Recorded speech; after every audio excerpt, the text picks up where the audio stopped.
নমস্কার।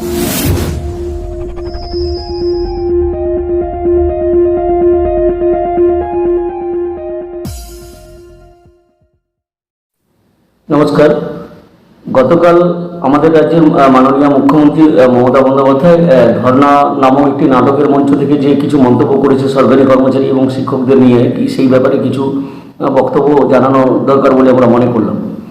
প্রথমত আমরা বলি যে এই যে ধর্ণা মঞ্চটা করা হয়েছে নাটকের মঞ্চ বললাম, কারণ আমরা সবাই জানি যে যখনই ইলেকশনের বছর আসে আর কি, তখন একটা উনি করে ধর্ণা করেন এবং তার কিছুদিনের মধ্যেই দেখা যায় যে হাজার হাজার কোটি টাকা কেন্দ্র থেকে দিয়ে দেওয়া হয় রাজ্যকে।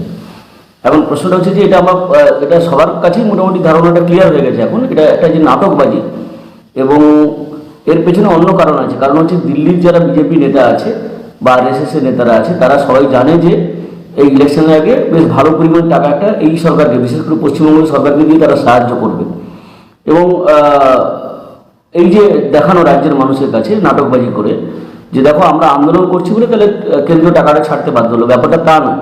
আগেভাগেই কেন্দ্র থেকে খবর দিয়ে দিয়েছে যে তোমাদেরকে এত টাকা দেওয়া হবে এবং একটা এই নাটকবাজি করার জন্য একটা মঞ্চস্থ করো এই গান্ধী মূর্তির পাদদেশে, যেটা এর আগেও হয়েছিল পঞ্চায়েত ইলেকশনের সময় আমরা দেখেছিলাম। এবং একটা নাটক করার পরেই দেখা গেল 9,000 কোটি টাকা চলে গেল, তাই না? এই খবরটা কিন্তু আগাম দিয়ে দিয়েছিল বিজেপি নেতারা, যে টাকা দেওয়া হচ্ছে, তুমি একটা নাটক ওখানে মঞ্চস্থ করো। তো যাই হোক, কিন্তু সরকারি কর্মচারী এবং শিক্ষকদের বিরুদ্ধে তিনি যে কথাটা বলেছেন, তিনি বলেছেন যে প্রত্যেক বছর নাকি 4% করে ডিএ আমাদেরকে দেওয়া হচ্ছে। একবারে ডাহা মিথ্যে কথা। একজন রাজ্যের মুখ্যমন্ত্রীর মুখ থেকে এই ধরনের কথা একেবারেই শোভনীয় নয় বলে আমরা মনে করি। তাহলে যদি উনি 4% করে ডিএ দিতেন, এখন তাহলে আমাদের ডিএটা থাকতো 20%। কারণ আমরা জানি যে 2020 সালে পে কমিশন লাগু হয়েছে 20 জানুয়ারি থেকে। 20 থেকে 24 জানুয়ারি যদি কাউন্ট করা হয় তাহলে 5 বছরও হয়। আর প্রত্যেক বছর যদি 4% করে ডিএ হয়, 5 4 20, 5কে 4 দিয়ে গুণ করলে 20 হয়। তাহলে 20% ডিএ পাওয়ার কথা, এখনও আমরা পাচ্ছি কিন্তু 10%। উনি 2020 সালে 0 ডিএ দিয়ে পে কমিশন শুরু করেছিলেন। তারপর 21 সালে একটা 3% দিয়েছিলেন, 22 সালটা অফ করেছিলেন, 23 সালে বাজেট চলাকালীন হঠাৎ করে চিরকুটের ডিএ ঘোষণা করেছিলেন 3%, আমরা সবাই জানি। আর এই কয়েকদিন আগে তো ক্রিসমাস হলিডে ঠিক প্রাককালে একটা 4% ডিএ ঘোষণা করেছেন। তো বিষয়টা হচ্ছে তাহলে 10% আমরা ডিএ পাচ্ছি, তাহলে উনি ডাহা মিথ্যে কথা বলছেন যে আমরা প্রত্যেক বছর 4% করে ডিএ দিচ্ছি, 1 নম্বর। 2 নম্বর বলছেন উনি একটা কথা বললেন, আমি শুনে অবাক হলাম যে মুখ্যমন্ত্রী যখন কথা বলেন তার কি একটা ভারসাম্য থাকে না? উনি বলেন আমরা 15 পে কমিশন লাগু করেছি। কি এইরকম কি অদ্ভুত কথা! 15 পে কমিশন কোথাও আছে নাকি? আমরা জানি যে আমাদের রাজ্যে এখন যেটা লাগু হয়েছে সেটা হচ্ছে 6 পে কমিশন, তো আর কেন্দ্রের 7 পে কমিশন।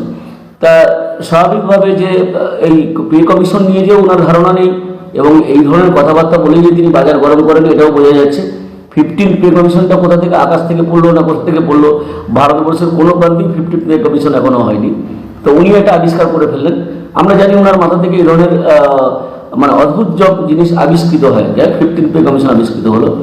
তার সাথে সাথে উনি বলেছেন যে শুধুমাত্র আমাদের রাজ্যে নাকি পেনশন দেওয়া হয়, ভারতবর্ষের অন্য কোনো প্রান্তে নাকি পেনশন দেওয়া হয় না। এই কথাটাও সঠিক কথা নয়। বেশ কিছু রাজ্য এখনও পেনশন দেয় এবং কিছু কিছু রাজ্য অবশ্যই কেন্দ্রের যে 2004 সালের যে নিয়মটা হয়েছিল যে তারপরে যারা নিযুক্ত হচ্ছে আর কি, তারা পেনশন পাবে না, তার আগে নিযুক্ত যারা তারা পেনশন পাবেন। এখন অনেকের মধ্যে এই ভুল ধারণাটা আছে, ভালো করে শুনে নিন। 2004 সালের জানুয়ারি মাসের আগে যারা নিযুক্ত ছিল তারা কিন্তু সব রাজ্যেই পেনশন পাচ্ছেন। 2004 সালের পরে যারা নিযুক্ত হয়েছিল তারাই কিন্তু পেনশন পাচ্ছেন না, মানে অনেক রাজ্যে, কিন্তু সব রাজ্যে পেনশন নেই। এই কথাটা ভ্রান্ত ধারণা, একটা মিথ্যে কথা উনি চাউর করার চেষ্টা করছেন। আর তার সাথে সাথে আরেকটা কথা আমি বলি, উনি অনেকগুলো ছুটির হিসেব দিলেন। হ্যাঁ, আমরা তো জানি এই ছুটি সংস্কৃতিটাই তো উনি চালু করেছেন আমাদের রাজ্যে। খেলামেলা উৎসবের সাথে সাথে ছুটি রাজনীতিটা উনি চালু করেছেন। মौज মস্তি করো তোমরা, চাকরি চাইবে না, এমপ্লয়মেন্ট চাইবে না, কাজের অধিকার চাইবে না, কর্মচারীদের অধিকার আমি খর্ব করবো, তাদের ডিএ দেবো না, তাদের হকের পাওনা দেবো না, কিন্তু ছুটিটা আমি দেবো, তাই না?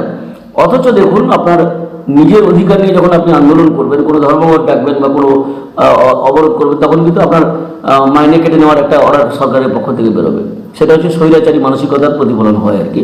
তো যাই হোক, আমরা মনে করি যে আমাদের রাজ্যের মুখ্যমন্ত্রী সত্যি কথা বলতে মানে আমরা বাঙালি হিসেবেও আমরা গর্ব করতাম যে আমাদের বাংলার যারা মুখ্যমন্ত্রী হয়েছেন তারা বিশিষ্ট ব্যক্তি, সারা ভারতবর্ষে তারা মানে কি বলা যায় যে প্রশংসিত হয় যে বাংলার মুখ্যমন্ত্রী মানে একটা স্বচ্ছ ইমেজের, স্বচ্ছ ধারণা তার সম্বন্ধে থাকে।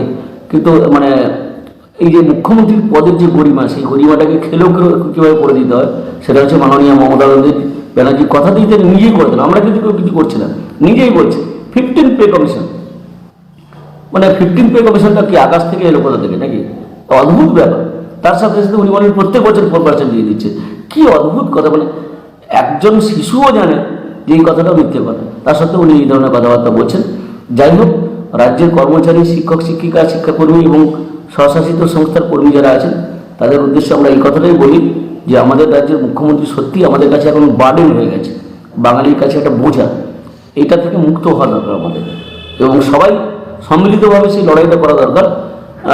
আমরা যৌথ মঞ্চের ব্যানারে লড়ছি এবং আরও কিছু কিছু মঞ্চ বা সংগঠন তারাও লড়ছে, কিন্তু এটা সম্মিলিতভাবে না লড়াই করলে এই জগদ্দল পাথরকে কিন্তু সরানো যাবে।